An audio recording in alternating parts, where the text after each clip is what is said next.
మేమందరం అనుమానించినట్టుగానే ముందు నుంచి కూడా చెప్తున్నట్టుగానే మా పెద్దలు మా పార్టీ అధ్యక్షులు కేసీఆర్ గారు మొదటి నుంచి కూడా చెప్తూ వచ్చినట్టుగానే కాంగ్రెస్ పార్టీ అంటేనే మోసం, దగ, నయవంచనకు పర్యాయ పదం అని చెప్పి మళ్ళొక్కసారి నిన్న తెలంగాణ క్యాబినెట్లో తీసుకున్న నిర్ణయాలతో మళ్ళీ రుజువైంది.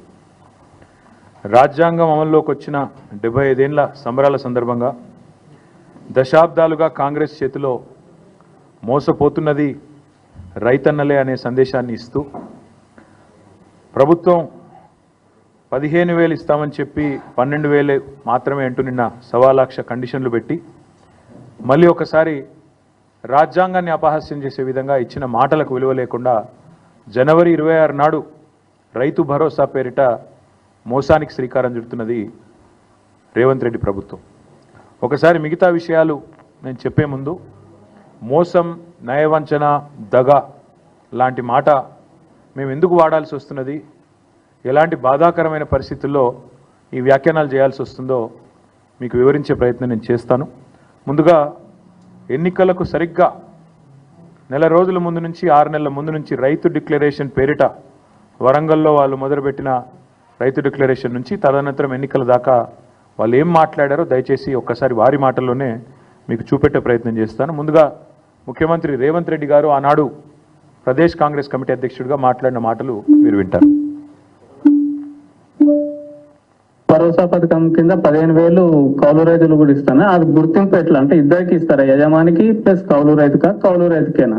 ఇప్పుడు స్పష్టంగా అందులో భూ యజమానికి మీకు అంటే మీరు ఎందుకు ఇంత క్లియర్ గా ఉన్నా కూడా మీకు అనుమానం వచ్చిందో స్పష్టంగా మళ్ళొక్కసారి చదివి వినిపిస్తాం మీకు.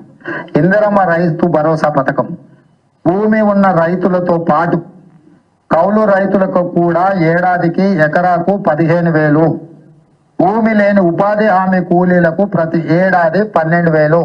స్పష్టంగా ఏ మాత్రం శశపిశలు లేకుండా, అనుమానం లేకుండా, పదాలు అటు ఇటు కాకుండా పేర్చి కూర్చి ప్రజలకు స్పష్టంగా చెప్పినము.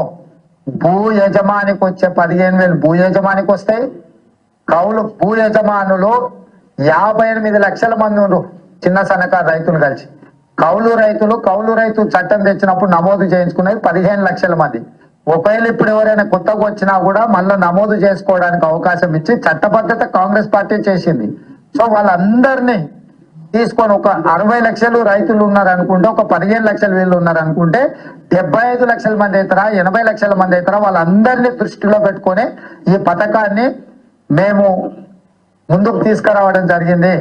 ఎలాంటి అనుమానం లేదు. భూ యజమానికి 15,000 వస్తుంది ఎకరాకు, కౌలు రైతుకు కూడా 15,000 వస్తుంది. కాబట్టి వాళ్లకు వీళ్లకు ఎలాంటి ఏమంటారు కాన్ఫ్లిక్ట్ ఆఫ్ ఇంట్రెస్ట్ ఏం లేదు.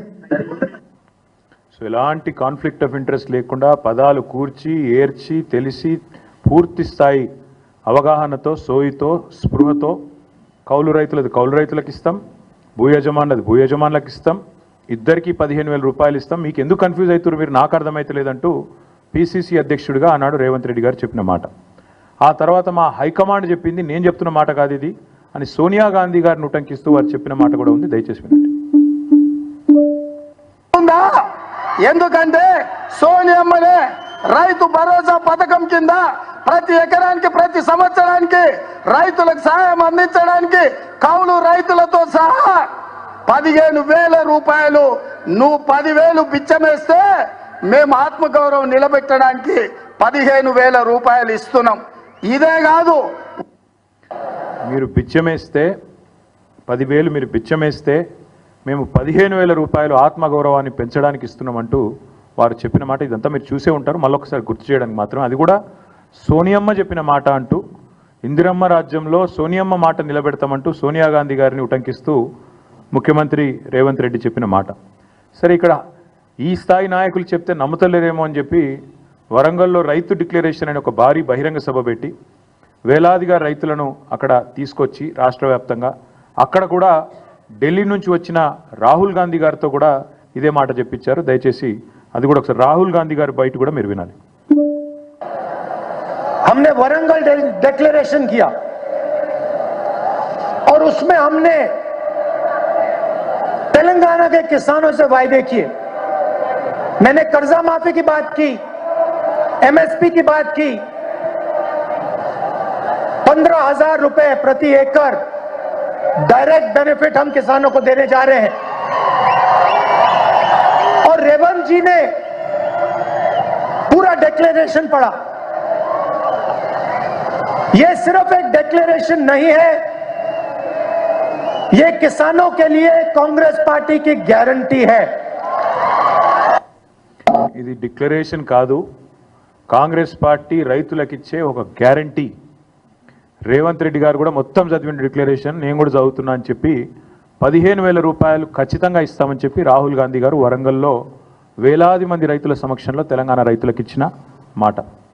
అందుకే ఇవాళ తెలంగాణ ప్రభుత్వం తీసుకున్న ఈ నిర్ణయం ఏదైతే ఉందో 15,000 రూపాయలు ఇస్తాం ఎకరానికి అని చెప్పి ఇవాళ 12,000కే కుదించి సంబురాలు చేయమంటున్న రేవంత్ రెడ్డి ప్రభుత్వం ఖచ్చితంగా తెలంగాణ ప్రజానికాన్ని, తెలంగాణ రైతాంగానికి తీరని ద్రోహం చేస్తున్నది, తీరని అన్యాయం చేస్తున్నది. ఈ ద్రోహాన్ని, ఈ వంచనని తెలంగాణ రైతులు ఎట్టి పరిస్థితిలో మరి క్షమించరు అనేది తప్పకుండా మా పార్టీ యొక్క ఆలోచన.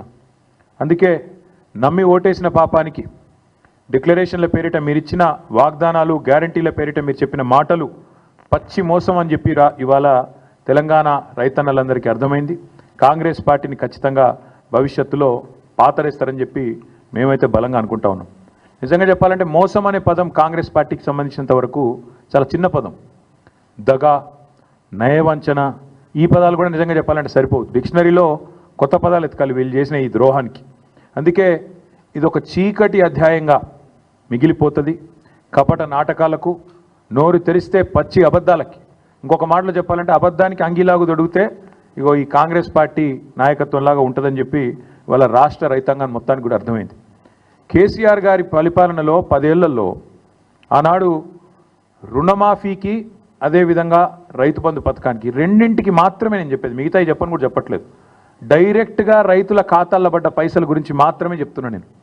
రైతు బంధు రూపంలో 73,000 కోట్లు, 27,500 కోట్ల రూపాయలు మీకు రుణమాఫీ రూపంలో, ఈ 2 పథకాలు మాత్రమే 1,00,000 కోట్ల రూపాయలు ఇవాళ రైతుల ఖాతాల్లో వేసిన ఘనత కేసీఆర్ ప్రభుత్వంది. ఇవాళ ఎన్నికల్లో మాట ఇవ్వకపోయినా, ఎన్నికల్లో ఓట్ల కోసం మీలాగా డిక్లరేషన్ల పేరిట మోసం చేయకపోయినా, రైతు బంధు లాంటి పథకాన్ని భారతదేశంలో పెట్టిన మొట్టమొదటిసారి పెట్టిన నాయకుడు స్వతంత్ర భారతదేశంలో కేసీఆర్ గారు. అందుకే కేసీఆర్ గారు రైతు బంధుగానే ఉంటారు, రేవంత్ రెడ్డి రాబందుగానే మిగిలిపోతాడు, రైతుల పాలిట రాబందుగానే మిగిలిపోతాడనే మాట నేను ఖచ్చితంగా చెప్తా ఉన్నాను. రేవంత్ రెడ్డి గారే చెప్పినారు, ఇంకా చెప్పాలంటే చాలా వీడియోలు ఉన్నాయని చెప్పిన మాటలు.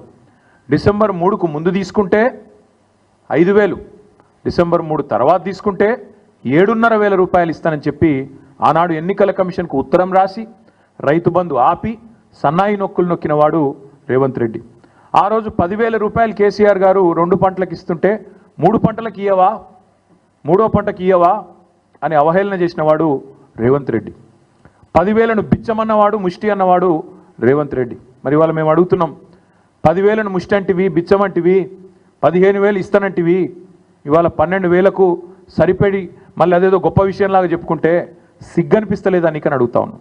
కనీసం మాత్రం చీమగుట్టినట్టన్నా అనిపిస్తలేదా? ఇచ్చిన మాటలు ఈ రకంగా సిగ్గు లేకుండా తప్పుతుంటే కనీసంగా కూడా ఏం అనిపిస్తలేదా అని అడుగుతా ఉన్నాం. ఓడదాటదాకా ఓడమల్లన్న, ఒడ్డుకెక్కినాక బోడమల్లన్న. ఇక అది కాంగ్రెస్ పార్టీ యొక్క వైఖరి మొదటి నుంచి కూడా.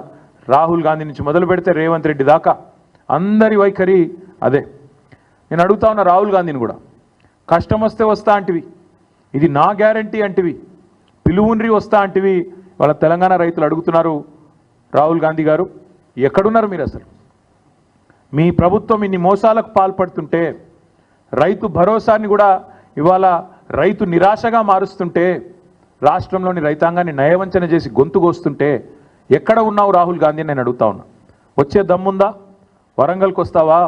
ఏదైనా ఒక గ్రామానికి వచ్చి రైతులతో కూర్చుంటావా? మాట్లాడతావా? కనీసం ఎందుకు ఈ రకంగా మోసం చేస్తున్నదో నీ రేవంత్ రెడ్డి ప్రభుత్వం చెప్పే ధైర్యం ఉందా? మేనిఫెస్టోలో ఇచ్చిన మాటను నిలబెట్టుకున్నందుకు ముందుగా ముఖ్యమంత్రి నుంచి మొదలు పెడితే రాహుల్ గాంధీ దాకా ఖచ్చితంగా తెలంగాణ రైతాంగానికి క్షమాపణ చెప్పాల్సిందే. మీరే ఇచ్చినారు వ్యవసాయ డిక్లరేషన్ అని, మీరే చెప్పినారు మాటలు. బోనస్ అన్నారు, ఇంకోటి అన్నారు, చాలా బోగస్ మాటలు మాట్లాడినారు. కానీ వీటన్నిటికంటే దరిద్రం, వీటన్నిటికంటే నికృష్టమైన మాట నిన్న రేవంత్ రెడ్డి గారు మాట్లాడినారు. ఇది పేపర్లో రిపోర్ట్ అయింది, దాని ప్రకారమే నేను మాట్లాడుతూ ఉన్నా. తెలంగాణ కాకుండా ఉమ్మడి ఆంధ్రప్రదేశ్లోనే బాగుండే ప్రభుత్వ ఉద్యోగులకనే ఒక నికృష్టమైన భావదారిద్రపు మాట తెలంగాణ ముఖ్యమంత్రి మాట్లాడడం అనేది ఇది నిజంగా కూడా తెలంగాణ ఆత్మగౌరవాన్ని కించపరచడమే. అసలు నీకు సిగ్గుందా? ఉద్యమంలో ఎన్నడూ రాలేదు కనీసం కలిసి, ఇవాళ సిగ్గు లేకుండా ఆ ముఖ్యమంత్రి పదవిలో కూర్చొని కూడా ఈ భావదారిద్రపు మాట మాట్లాడడానికి ఒక తెలంగాణ బిడ్డవు కదా, కనీసం రేషమని ఉండాలి కదా. ఎక్కడున్న తెలంగాణ ఎక్కడ పోయిందండి? 10 ఏళ్లలో భారతదేశానికే ఆదర్శంగా నిలబడ్డ తెలంగాణను పట్టుకొని ఉమ్మడి ఆంధ్రప్రదేశ్లోనే బాగుండే పరిస్థితులను మాట్లాడడానికి నీకు మనసెట్లొచ్చింది? నీ రాష్ట్రాన్ని నువ్వే కించపరచడానికి నువ్వు ముఖ్యమంత్రి అనే ఇంగితం కూడా నీకు లేదా? ఆ మాత్రం సోయి కూడా లేదా అని బాధతో అడుగుతా ఉన్నా. ఒక ముఖ్యమంత్రి పదవిలో కూర్చున్నావు, అదృష్టవంతుడివి నువ్వు. ఎంత గొప్పగా మాట్లాడాలి నువ్వు నీ రాష్ట్రం గురించి, నీ ప్రభుత్వం గురించి కూడా గొప్పగా చెప్పుకోవద్దంటలేదు మేము. కానీ రాష్ట్రాన్ని చిన్నగా చేసి చూపెట్టడం అనే దౌర్భాగ్యం అనేది అయితే ఉందో నిజంగా కూడా బాధాకరం. ఇంకా దారుణం ఏంటంటే రాష్ట్రాన్ని చిన్నగా చేస్తాడు. ప్రభుత్వ ఉద్యోగుల పరిస్థితి అట తెలంగాణలో బాగా లేకుండానట, ఉమ్మడి ఆంధ్రప్రదేశ్లో బాగుండేనట. ఎందుకు 73% జీతం పెంచినందుకు బాగా లేకుండేనా? లేకపోతే భారతదేశంలోనే హైయెస్ట్ పే స్కేల్ కేంద్ర ప్రభుత్వ ఉద్యోగుల కంటే కూడా అత్యధికంగా జీతాలు ఇచ్చినందుకు బాగా లేకుండేనా? అత్యధికంగా పెన్షన్లు ఇచ్చినందుకు బాగా లేకుండేనా? లేదా ఇదే ప్రభుత్వ ఉద్యోగులు మన రాష్ట్రాన్ని అగ్రభాగాన భారతదేశంలో నిలబెట్టినందుకు బాగా లేకుండేనా? ప్రపంచంలోనే అతిపెద్ద లిఫ్ట్ ఇరిగేషన్ ప్రాజెక్టు కట్టింది ఇదే ప్రభుత్వ ఉద్యోగులు కాదా? ఇదే ప్రభుత్వంలోని ఇరిగేషన్ డిపార్ట్మెంట్ కాదా? రాష్ట్రాన్ని భారతదేశంలోనే తలసరి ఆదాయంలో నిలబెట్టింది అగ్రభాగాన ఇదే ప్రభుత్వ ఉద్యోగులు, ఇదే ప్రజలు కాదా? రాష్ట్రాన్ని వ్యవసాయంలో ఇబ్బడి ముబ్బడిగా ఉత్పత్తులు వచ్చినాయంటే ఒకవైపు వ్యవసాయ శాఖ అధికారులు, తెలంగాణ రైతులు అందరూ కలిసి కష్టపడితేనే కదా ఫలితాలు వచ్చినాయి. మరి అట్లాంటిది తెలంగాణలో ప్రభుత్వ ఉద్యోగుల పరిస్థితి బాగాలేదు, ఉమ్మడి ఆంధ్రప్రదేశ్లోనే బాగుండే అనే నికృష్టపు మాట ముఖ్యమంత్రి నోట రావచ్చునా? ఇవన్నీ కాకుండా పచ్చి అబద్ధాలు చెప్పడమే వీళ్ళు అలవాటుగా మార్చుకున్నారు. ఎందుకు ఇస్తలేవా రేవంత్ రెడ్డి పెన్షన్లు అంటే పచ్చి అబద్ధం. ఎందుకు ఇస్తలేవా రేవంత్ రెడ్డి 100 రోజుల్లో 6 గ్యారంటీలు అంటే ఆర్థిక పరిస్థితి లేదు, దివాలా తీసినది, నాశనం అయిపోయింది, అప్పుల పాలైపోయింది అని దివాలా కోరు మాటలు మాట్లాడుతున్నాడు ముఖ్యమంత్రి. నేను ఇదే ముఖ్యమంత్రి, ఇదే కాంగ్రెస్ పార్టీ నాయకులు ఎన్నికలకు ముందు మీరు అడిగినారు, రిపోర్టర్లు నిలదీసినారు. మీరు I applaud you, I congratulate you.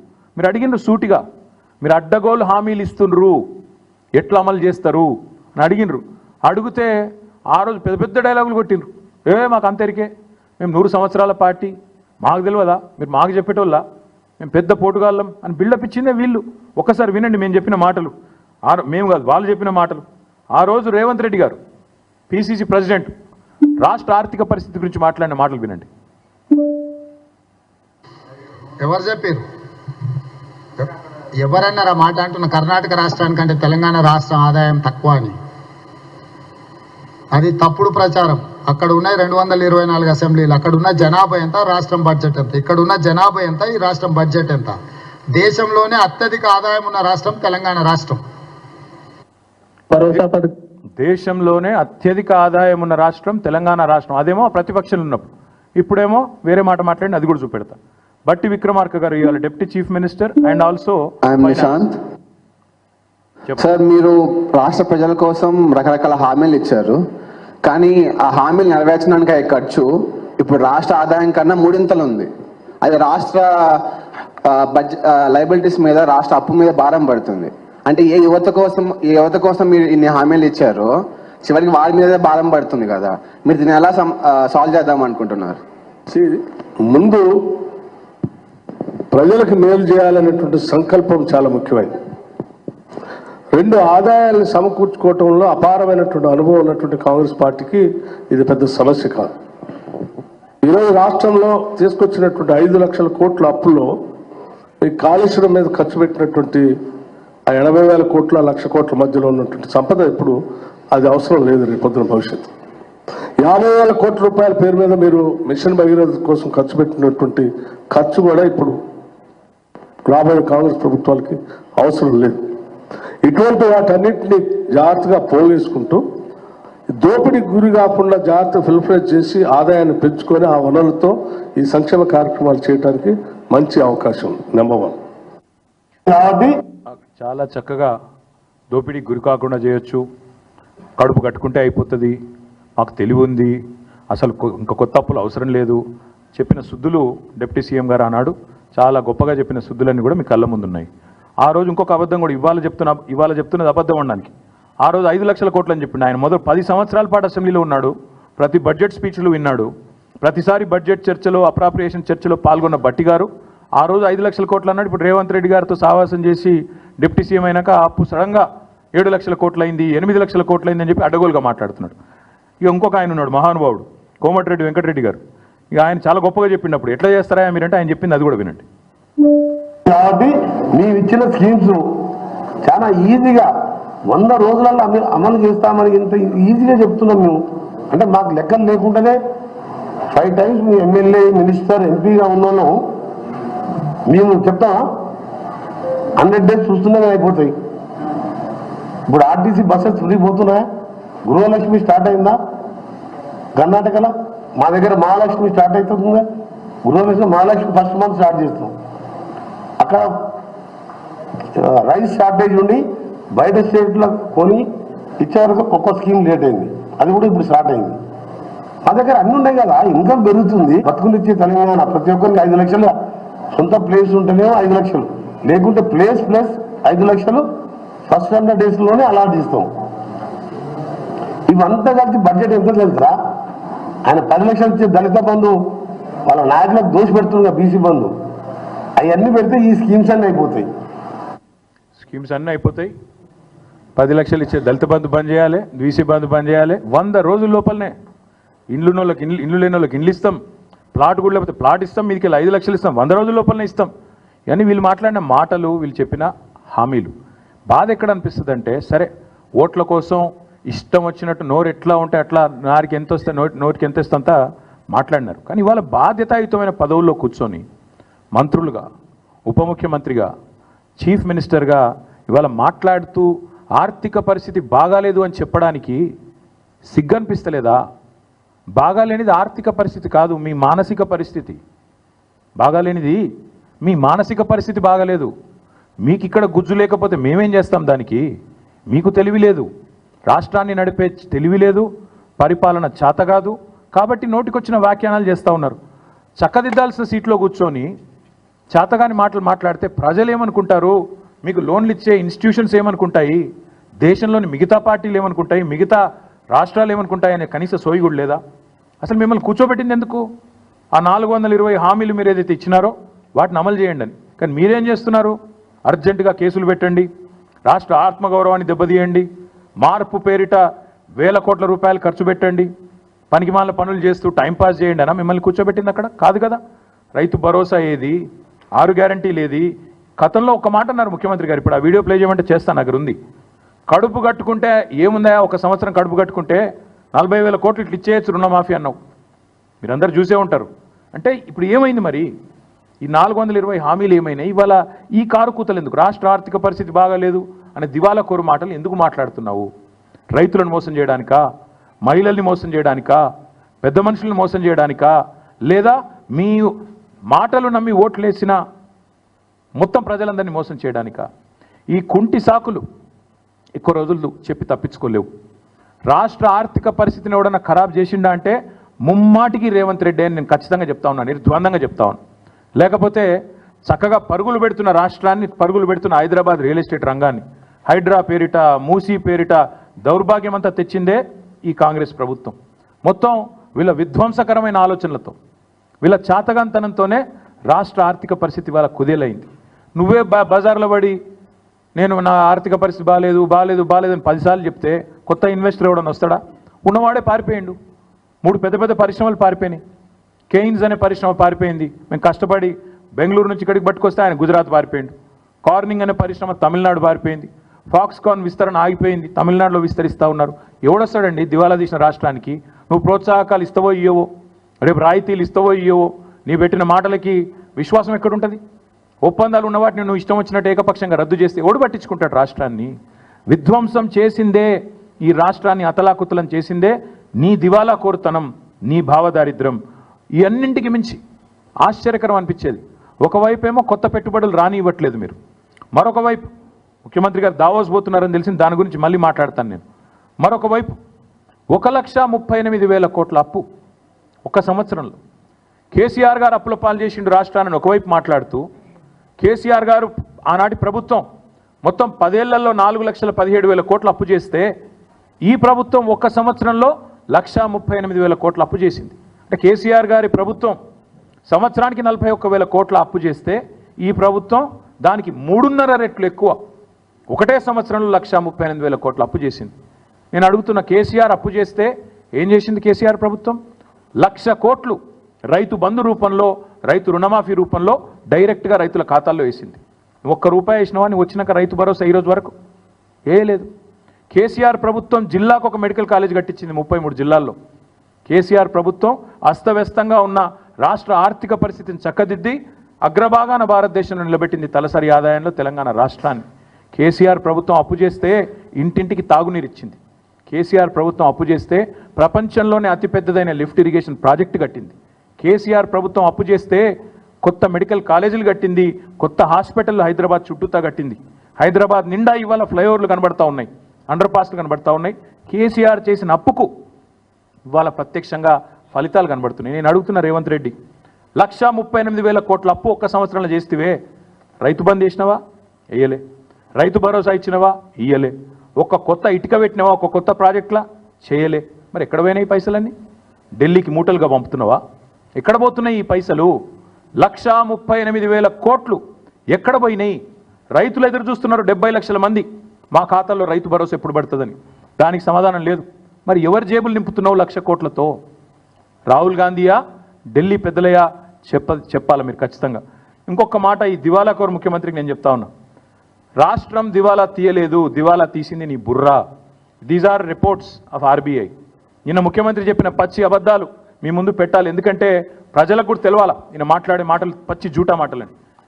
I'm quoting from RBI report on state finances and this is audited report of government of Telangana, published by government of Telangana. నేనేదో ఆల్తు ఫాల్తు మాటలు, నా ఇష్టం వచ్చిన లెక్కలు, నా సొంత కవిత్వాలు చెప్పట్లేదు. Government of Telangana and RBI report నుంచే మాట్లాడుతున్నాను. కావాలంటే ఆ కాపీ కూడా మీ అందరికి నేను అందజేస్తాను. ముఖ్యమంత్రి గారు మాట్లాడే మాటలు ఎంత దివాలాకోరు మాటలు చెప్పడానికి చెప్తా ఉన్నాను, బాధ అనిపించి చెప్తా ఉన్నాను. రైతు భరోసా ఎందుకు ఇస్తలేవయా రేవంత్ రెడ్డి? 15,000 అంటే ఏం చేస్తాం? పైసలు లేవు. రుణమాఫీ ఎందుకు చేస్తలేవయా? పైసలు లేవు. ముసలోళ్ళకి పెన్షన్లు ఎందుకు ఇస్తలేవు? పైసలు లేవు. ఏమనంటే రాష్ట్రానికి కేసీఆర్ అప్పులపాలు చేసిపోయింది. కేసీఆర్ అప్పులపాలు చేయలేదు. దాని తార్కాణం నేను ఇప్పుడే మీకు చెప్తాను. మేము రాష్ట్రంలో అధికారంలోకి వచ్చినాడు 2014లో ఈ రాష్ట్రం యొక్క పరిస్థితి మాకు కాంగ్రెస్ ప్రభుత్వం అప్పచెప్పినాడు. రెవెన్యూ సర్ప్లస్తో, రెవెన్యూ మిగులుతో మాకు అప్పచెప్పింది కాంగ్రెస్ ప్రభుత్వం. 369 కోట్ల రెవెన్యూ మిగులుతో మాకు అప్పచెప్పారు 2014లో 369 crores. మేము దిగిపోయే నాడు 2022-23 నాడు బడ్జెట్ ప్రకారం 5,943 కోట్ల రెవెన్యూ మిగులుతో మేము తిరిగి వాళ్ళకి అప్పచెప్పినాం. 369తో మీరు మాకు అప్పచెప్తే రాష్ట్ర ఆదాయం పెంచినాం, మిగులు పెంచినాం. మీకు అప్పచెప్పినాడు 5,943 కోట్లతో 2022-23 బడ్జెట్ ప్రకారం రెవెన్యూ సర్ప్లస్తో మీకు అప్పచెప్పినాం. ఏంది రెవెన్యూ సర్ప్లస్ అంటే? అసలు రెవెన్యూ సర్ప్లస్ అంటే ఏంది అంటే, ప్రతి రాష్ట్రానికి రెవెన్యూ రాబడి ఉంటుంది, రెవెన్యూ ఖర్చు ఉంటుంది. రెవెన్యూ రెసీట్స్ ఉంటాయి, రెవెన్యూ ఎక్స్పెండిచర్ ఉంటుంది. రెవెన్యూ రిసీట్స్ ఏంటి అంటే, మీకు వచ్చే రాబడి ఎక్కడెక్కడి నుంచి వస్తుంది? ఎక్కడి నుంచి వస్తుంది అంటే, ఒకటి సెంట్రల్ ట్యాక్సెస్లో మన షేర్ మనకు ఉంటుంది, state share in central taxes అంటే జిఎస్టీ కావచ్చు, ఇంకోటి కావచ్చు. అట్లాగే స్టేట్ ఓన్ ట్యాక్స్ రెవెన్యూ ఉంటుంది. దాంతోపాటు నాన్ ట్యాక్స్ రెవెన్యూ కూడా ఉంటుంది. నాన్ ట్యాక్స్ రెవెన్యూ అంటే ఇప్పుడు మీకు శాండ్ మీద ఇతరత్ర మైనింగ్లో వచ్చే ఆదాయం నాన్ ట్యాక్స్. అట్లాగే గ్రాంటినేట్స్ కేంద్ర ప్రభుత్వం నుంచి కానీ ఇతరత్ర కానీ గ్రాంట్స్ ఉంటాయి కొన్ని, అవన్నీ కలిపితే రెవెన్యూ రాబడి, రెవెన్యూ రిసీట్. రెవెన్యూ ఎక్స్పెండిచర్ కూడా ఉంటుంది ప్రతి రాష్ట్రానికి. రెవెన్యూ ఎక్స్పెండిచర్ ఏంటిది? రెవెన్యూ ఎక్స్పెండిచర్లు ఏముంటాయంటే, జీతభత్యాలు, రాష్ట్ర ఉద్యోగులకు ఇచ్చే జీతము భత్యము డిఏ ఎట్సెట్రా, పెన్షనర్స్కి ఇచ్చే పెన్షన్లు, అప్పులకు కట్టే మిత్తి, దాంతోపాటు మనం ఇచ్చే సబ్సిడీలు, రైతులకు ఇచ్చే ఉచిత విద్యుత్ కావచ్చు, ఇంకోటి కావచ్చు ఇచ్చే సబ్సిడీలు, ఇవన్నీ కూడా రెవెన్యూ ఖర్చు. సో రెవెన్యూ రిసీట్స్ ఉంటాయి, రెవెన్యూ ఎక్స్పెండిచర్ ఉంటుంది. Revenue receipt minus revenue expenditure is what is surplus. అంటే అన్ని ఖర్చులు పోను, జీతాలు ఇవ్వంగా, పెన్షన్లు ఇయ్యంగా, మిత్తి గట్టంగా, అప్పులు గట్టంగా, సబ్సిడీలు ఇయ్యంగా మిగిలి ఉన్నది రెవెన్యూ సర్ప్లస్. తెలంగాణ మీరు మాకు అప్పచెప్పినాడు 369 రెవెన్యూ సర్ప్లస్. మళ్ళీ మేము మీకు అప్పచెప్పినాడు 5,943 కోట్ల సర్ప్లస్. మొన్న మీ బట్టి విక్రమార్క పెట్టిన బడ్జెట్లో రెవెన్యూ సర్ప్లస్ ఎంత ఉందని చెప్పినావు నువ్వు? 23-24 బడ్జెట్లో 1,704 కోట్ల 89 లక్షల రూపాయల రెవెన్యూ సర్ప్లస్ ఉందని చెప్పినావు. మళ్ళీ దాన్ని రివైజ్ చేసినావు. 2024-25 బడ్జెట్ ఎస్టిమేట్ ప్రకారం 297 crore సర్ప్లస్ అని చెప్పినావు. సరే పర్వాలేదు. ఎనీవే మళ్ళీ నువ్వేం చెప్తున్నావు? ఫైనల్గా సర్ప్లస్ రాష్ట్రం రెవెన్యూ మిగులు అని చెప్తున్నావు. మేము ఇవాళ ముఖ్యమంత్రిని అడుగుతున్నా, నీకు సిగ్గు లజ్జ ఏమైనా ఉందా? ఇట్లా పచ్చి అబద్ధాలు చెప్పొచ్చా? నాకు నెలకు 4,000 మైనస్ ఉందని అబద్ధాలు చెప్పొచ్చా? అది కూడా చెప్తాను నేను మీకు. రెవెన్యూ సర్ప్లస్ అని నీ ప్రభుత్వమే చెప్తుంది. ఇంకో దిక్కేమో నెలకు 4,000 ఘాటా ఉందని చెప్తావా? ఇట్లా అబద్ధాలు చెప్పొచ్చా ముఖ్యమంత్రి అంటాడు? అది సాటుగా అర్రలో కూర్చొని అదేందో మళ్ళీ మైకులో చెప్పేందుకు అది సిగ్గైనట్టు. నేను అందుకే చెప్తున్నా, ఇది ముఖ్యమంత్రి గారికి చదువుకో కొద్దిగా. అప్పుడప్పుడు మీ డిపార్ట్మెంట్లు, మీ ప్రభుత్వం ప్రచురించే పుస్తకాలు అప్పుడప్పుడు చదువు. మీ డిపార్ట్మెంట్ చెప్పిన లెక్కల ప్రకారమే, ఫైనాన్స్ డిపార్ట్మెంట్, ఆర్బీఐ చెప్పిన లెక్కల ప్రకారం రాష్ట్రానికి రెవెన్యూ రిసీట్ 2024-25 గాను 2,21,242 కోట్లు. అంటే దీన్ని కనుక మీరు 12తో విభజిస్తే, 12 నెలలకు కానీ విభజిస్తే ప్రతి నెల మనకు 18,436 కోట్ల 94 లక్షలు. 18,436 కోట్ల 94 లక్షలు ప్రభుత్వానికి రెవెన్యూ రిసీట్ రూపంలో, ఇప్పుడు నేను చెప్పినట్టు రకరకాల రూపంలో, ట్యాక్స్ల రూపంలో, ఇంకో రూపంలో వచ్చేది. దాంతోపాటు క్యాపిటల్ రిసీట్స్ ఉంటాయి. క్యాపిటల్ రిసీట్స్ అంటే ఏంటి? మనకు ఆల్రెడీ అప్రూవ్ అయిన ఓపెన్ మార్కెట్ లోన్లు ఉంటాయి, ఫ్లోటింగ్ డెట్ ఉంటుంది, దాంతోపాటు కొన్ని డిపాజిట్లు ఉంటాయి. ప్రతి డిపార్ట్మెంట్కి డిపాజిట్స్ ఉంటాయి, ఫిక్స్డ్ డిపాజిట్లు ఎట్సెట్రా. వాటి మీద కొంత కంటింజెన్సీ ఫండ్ ఎట్సెట్రా ఉంటాయి. అది ఒక 69,572 కోట్లు అకార్డింగ్ టు దేర్ రిపోర్ట్. ఇది మళ్ళీ లెక్క తీస్తే 12తోని 5,797 కోట్లు. రెండు కలిపితే నీకు నెల నెలా వచ్చే ఆదాయం 18,436 కోట్లు ప్లస్ నీ క్యాపిటల్ రిసీట్ నెలకు ఉండేది 5,797 కోట్లు. మొత్తం రెండు కలిపితే నెలకు రేవంత్ రెడ్డి ప్రభుత్వానికి ఇవాళ అందుబాటులో ఉన్నది 24,234 కోట్లు. అంటే నువ్వు చెప్పినట్టు నెల ఖర్చు పెట్టంగా ఇంకా మిగిలేది ఎంత తెలుసా? నెలకు దగ్గర 1,734 కోట్ల మిగులు ఉంది నెలకు, ఇతర కార్యక్రమాలు చేయడానికి, డెవలప్మెంట్ వర్క్స్ కానీ ఇంకోటి కానీ చేయడానికి. నేను ముఖ్యమంత్రిని అడుగుతా ఉన్నా, ఇంత అబద్ధాలు చెప్పొచ్చా? 4,000 ఘాటా ఉందని చెప్పొచ్చా? క్లియర్గా నీకు రెసీట్స్ కనబడుతున్నాయి. ఇదే రిపోర్ట్లో నీకు క్లియర్గా నీ మంత్లీ రెవెన్యూ కనబడుతున్నది. రెండు కలిపితే నీకు నెలకు ఇంకొక 1,734 కోట్లు ఖర్చు పెట్టుకునే వెసులుబాటు కనబడుతున్నది. అయినా అబద్ధాలు చెప్తావు. ఇంకొక దారుణమైన మాట చెప్పినాడు, జీతాలకి. ఇది నేను ఊరికైనా చెప్పట్లేదు, ఇది కూడా రేవంత్ రెడ్డి గారు చెప్పిన మాట. జీతాలకి నెలకు 6,500 కోట్లు అవుతుందని రేవంత్ రెడ్డి గారు చెప్పారు. ఏమని? 18,500 కోట్లు payment of salaries of employees అని చెప్పాడు. కానీ ఎంత పచ్చి అబద్ధ మాట అంటే అది. ఎందుకంటే మళ్ళీ పీఆర్సీ ఇవ్వకుండా తప్పించుకుంటుంది ఇదంతా. పీఆర్సీ ఇవ్వద్దు, డిఏలు ఎగ్గొట్టాలి, ఏదో ఒకటి చెప్పి మొత్తానికి ఆగమాగం చేయాలి. అది కూడా ఎంత జూట మాట అంటే, మా దగ్గర ఇదే రిపోర్ట్ ప్రకారం లెక్కలు ఉన్నాయి. ఇవాళ ఆర్బీఐ లెక్కల ప్రకారం జీతాలకు మొత్తం సంవత్సరానికి 40,000 కోట్లు, పెన్షన్లకు 11,641 కోట్లు, జీతాలకు 40,782 కోట్లు. రెండు కలిపితే కూడా మీకు 52,424 కోట్లు. అంటే డివైడెడ్ బై 12 వేసుకోండి, నెలకు ఎంత పోతుంది? 4,360 కోట్లు. మరి రేవంత్ రెడ్డి గారు 6,500 కోట్లు అని చెప్పి బడాయించి చెడాయించి నోటికొచ్చిన లెక్క చెప్తాడు. 4,300 కోట్లు ఎక్కడా? 6,500 కోట్లు ఎక్కడ? ఒక ముఖ్యమంత్రికి ఇన్ని పచ్చబద్దాలు చెప్పొచ్చా? I stand for any scrutiny. ఇది నేను చెప్పేది ఖచ్చితంగా స్టేట్ ఫైనాన్స్ రిపోర్ట్ నుంచి, వాళ్ళు ఆడిట్ చేసిన రిపోర్ట్, ఇది నాది కాదు. ఆర్బీఐ వాళ్ళు ఇచ్చిన రిపోర్టు, తెలంగాణ గవర్నమెంట్ ఆడిట్ చేసిన రిపోర్ట్. ఇంత కరెక్ట్గా, ఇంత క్లియర్గా ఉంటే ఇన్ని పచ్చబద్దాలు చెప్పి తప్పించుకుంటారని ముఖ్యమంత్రి ఎట్లా అనుకుంటుండో మాకు అర్థమవుతలేదు. అందుకే నేను రేవంత్ రెడ్డిని డిమాండ్ చేస్తా ఉన్నా, రాబడి ఇట్లుంది, ఖర్చు అట్లుంది, నీ దగ్గర మిగులు ఉంది, మరి ఎందుకు ఇవ్వవు రైతు భరోసా? ఎందుకు ఇవ్వవు 15,000?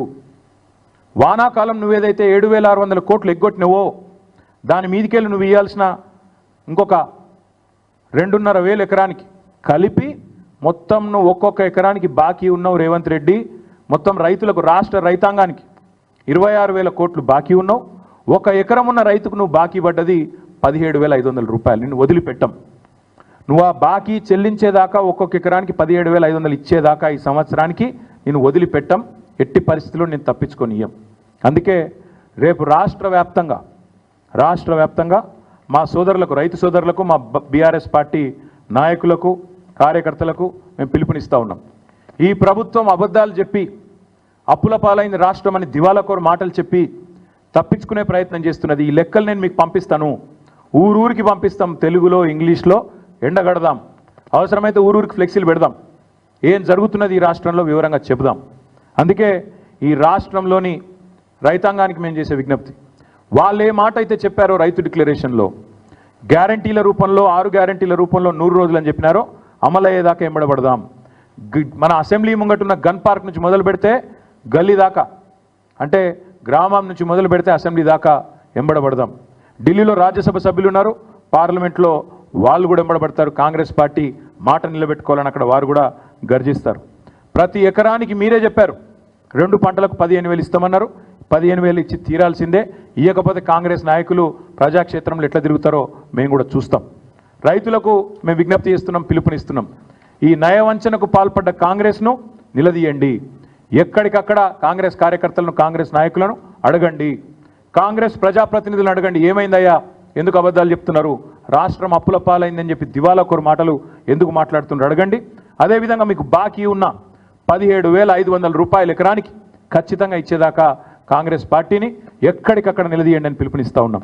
రేపు రాష్ట్ర వ్యాప్తంగా అన్ని మండలాల్లో మా పార్టీ నాయకులు, మా పార్టీ కార్యకర్తలు వివిధ రూపాల్లో రేపు జిల్లాలలో, నియోజకవర్గాలలో, మండలాల్లో ఎక్కడికక్కడ రాష్ట్ర రైతాంగానికి మద్దతుగా, సంఘీభావంగా, ఈ మోసానికి వ్యతిరేకంగా నిరసనలు కార్యక్రమాలు వివిధ రూపాల్లో చేపడతాం.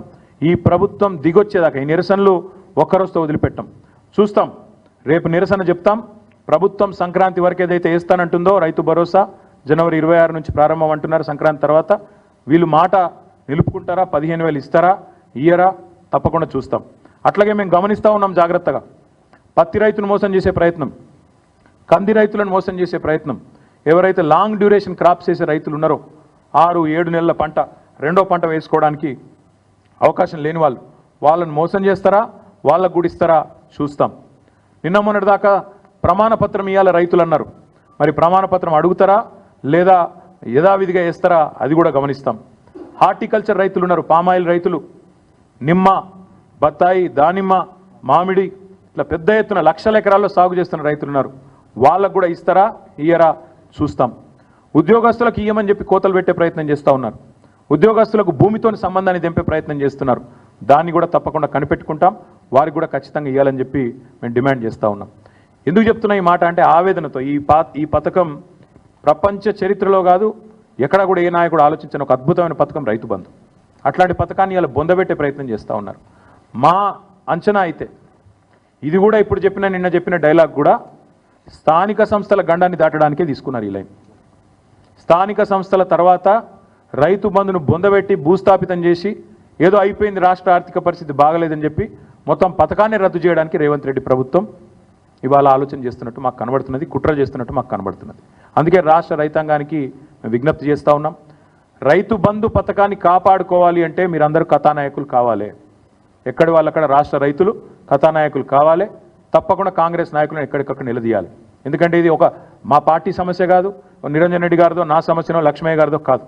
ఇది రాష్ట్ర వ్యవసాయానికి సంబంధించినంత వరకు రాష్ట్ర వ్యవసాయానికి వెన్నుముకగా నిలబడ్డ, రాష్ట్ర రైతుకు వెన్నుముకగా నిలబడ్డ ఒక మహత్తరమైన పథకానికి సంబంధించిన భవిష్యత్తు యొక్క సమస్య. దయచేసి ఎక్కడి వారు అక్కడ కథానాయకులు కావాలి, నిరసనలో పాల్గొనాలి. రాష్ట్ర ప్రభుత్వం దిగొచ్చేదాకా, ఇచ్చిన మాట నిలుపుకునేదాకా ఈ నిరసనల పర్వం కొనసాగుతుందని చెప్పి తెలియజేస్తూ మీ అందరికి కూడా ధన్యవాదాలు. Thank you.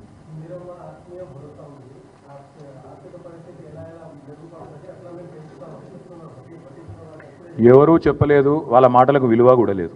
వాళ్ళ గ్యారంటీలే నాలుకకి కేసు పారేసుకోవడానికి పనికిరాని గ్యారంటీలు అయినాయి. కాబట్టి రాష్ట్రంలోని రైతులు రోడ్డెక్కి రాష్ట్రంలోని రైతులు నిరసన చెప్తే తప్ప వీళ్ళ మాట వీళ్ళు నిలబెట్టుకోరు. కాంగ్రెస్ పార్టీ రేపు స్థానిక సంస్థల గండాన్ని దాటడానికి మాత్రమే ఇప్పుడు ఈ తాత్కాలికంగా డ్రామా ఆడుతున్నది. ఇది మీరు అందుకే అంటున్నాను నేను, రాష్ట్ర రైతులు ఆలోచన చేసుకోవాలా. ఈ పథకం ఉండాలి, వ్యవసాయం బాగుండాలి, వ్యవసాయాన్ని పండుగ చేయాలన్న కేసీఆర్ గారి కళ పండాలి నిండాలి అంటే, మీరు బాగుండాలి అంటే మీరు తప్పకుండా కాంగ్రెస్ నాయకులను ఎక్కడికక్కడ నిలదీయండి. ఈ ప్రభుత్వం మీద మాకు నమ్మకం లేదు బ్రదర్. ఎందుకంటే ఇన్ని మాటలు తప్పినోళ్ళు రేపు ఆ పథకం నిలబెట్టుకుంటారు, మాటలు నిలబెట్టుకుంటారని నాకైతే విశ్వాసం లేదు. చూద్దాం. లోకల్ బాడీ కోసం డ్రామా ఆడుతున్నారని నేను నిర్దిష్టంగా ఆరోపణ చేస్తున్నా. ఎన్ని లక్షల మందికి ఇస్తారు? ఇప్పుడు మీరే చెప్పిండ్రు 22 లక్షల మంది కౌలు రైతులు అన్నారు. ఇవాళ కౌలు రైతుల గురించి ఒక్క మాట మాట్లాడుతుందా ప్రభుత్వం? ఇస్తుందా కౌలు రైతులకు రైతు భరోసా? ఒక్క మాట చెప్తున్నారా? మరి ఇన్ని మాటలు చెప్పిన వాళ్ళు ఎన్నికలకు ముందు కౌలు రైతు అనే మాట కనీసం నోట్లోంచి వస్తుందా? అందుకే మేము అంటున్నాం, ఇది మోసకారి ప్రభుత్వం, రైతు బంధును బొందబెట్టే ప్రయత్నం చేస్తున్న ప్రభుత్వం. ఖచ్చితంగా రైతులు మేల్కొనాలని నిరసన చెప్పాలని కోరుతా ఉన్నాం. Thank you.